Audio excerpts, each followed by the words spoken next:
Hi అండి. అందరూ ఎలా ఉన్నారు? బాగున్నారా? నిన్న సండే కదా, మీ ఇంట్లో స్పెషల్స్ ఏంటి? మా ఇంట్లో అయితే ఫిష్ తవా ఫ్రై ఈజీగా ఇంట్లో ఎలా చేసుకోవాలో ఇప్పుడు చూద్దాం. ముందుగా దీనికోసం చేపలు నీట్గా కడుక్కొని పక్కన ఉంచుకోవాలి. తర్వాత ఇందులో కొద్దిగా పసుపు యాడ్ చేయాలి. ఇందులోనే కొంచెం రుచికి తగినంత సాల్ట్ యాడ్ చేయాలి. తర్వాత ఒక హాఫ్ బద్ద లెమన్ యాడ్ చేసి, తర్వాత వీడియోలో చూపించినట్టుగా ఫోర్క్తో ఈ విధంగా హోల్స్ పెట్టాలి ఫిష్ ముక్కలకి. ఈ విధంగా హోల్స్ పెట్టడం వలన ఉప్పు, కారం, నిమ్మరసం అనేది చేప ముక్కలు బాగా పీల్చుకుంటాయి. తర్వాత వీటిని బాగా మ్యాగ్నేట్ చేయాలి. చూసారా, ఈ విధంగా హోల్స్ చేసుకోవాలి ప్రతి ముక్కకి. అటు ఇటు టర్న్ చేసుకుంటూ, తర్వాత ఇందులోనే ఒక స్పూన్ ధనియాల పొడి, కొద్దిగా జీలకర్ర పొడి, కొంచెం గరం మసాలా,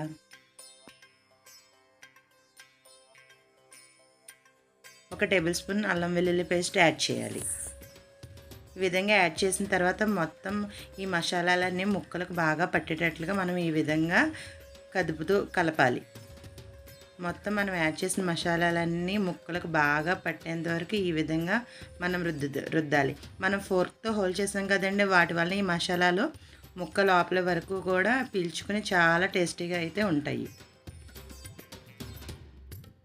తర్వాత దీంట్లో మనము ఒక టేబుల్ స్పూన్ కారం యాడ్ చేయాలి. కారం లాస్ట్ని యాడ్ చేయడం వల్ల కలర్ అనేది మారకుండా చాలా టెంప్టింగ్గా ఉంటుంది. తర్వాత ఇందులోనే ఒక 2 రెమ్మలు ఫ్రెష్ కరివేపాకు యాడ్ చేసుకోవాలి. ఒక 2 గంటలు పక్కన ఉంచుకోవాలి. తర్వాత ఒక ప్యాన్ని స్టవ్ ఆన్ చేసి మంటను హై ఫ్లేమ్లో పెట్టి ఆయిల్ యాడ్ చేసి, తర్వాత దాంట్లో కొంచెం పసుపు యాడ్ చేయాలి. తర్వాత మనము ఆయిల్ హీట్ అయిన తర్వాత ఈ విధంగా చేప ముక్కలను ఒక్కొక్కటి ఆ ప్యాన్ పైన పెట్టుకోవాలి. చూసారా, ఈ నూనె ఏ విధంగా పొంగుతుందో. వీటిని ప్యాన్ మీద పెట్టడం వలన ముక్కలు విడకుండా బాగా వస్తాయి. అందుకే దీన్ని తవా ఫ్రై అంటారు. చూసారు, ఈ విధంగా మన దగ్గర ఉన్న ముక్కలన్నిటిని ఇలాగ ప్యాన్ పైన పెట్టుకోవాలి. తర్వాత మనం మంటను మీడియం ఫ్లేమ్లో అడ్జస్ట్ చేసుకుని వెయిట్ చేయాలి.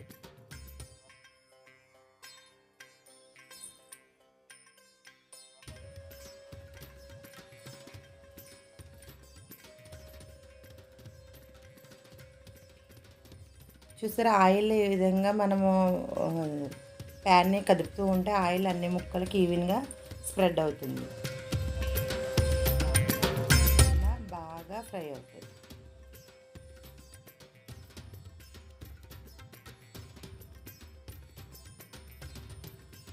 ఇప్పుడు మనము 10 మినిట్స్ ఆగిన తర్వాత ఒక్కొక్క పీస్ని ఈ విధంగా టర్న్ చేసుకోవాలి. చూసారా, ముక్క ఎలా రోస్ట్ అయింది. ఈ విధంగా మనం అన్ని పీస్లని టర్న్ చేసుకోవాలి.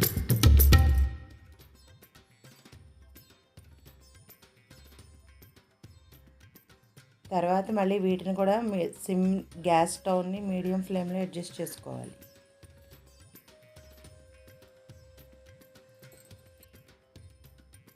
చూసారా, ఆయిల్ అంతా ముక్క పీల్చుకుని ఎంత బాగా రోస్ట్ అయిందో. ఈ విధంగా ముక్కలో అటు ఇటు టర్న్ చేసుకుంటూ ఉండాలి. చూసారా, మన ఫ్రై ఎంత బాగా వచ్చిందో. టేస్ట్ కూడా చాలా బాగుంటుందండి. ఒక్కసారి ట్రై చేయండి. అవును, నిన్న సండే కదా, మీ ఇంట్లో స్పెషల్ ఏంటి? నాకు కామెంట్ చేసి చెప్పండి. Please subscribe Bhavya's world 110. Thanks for watching.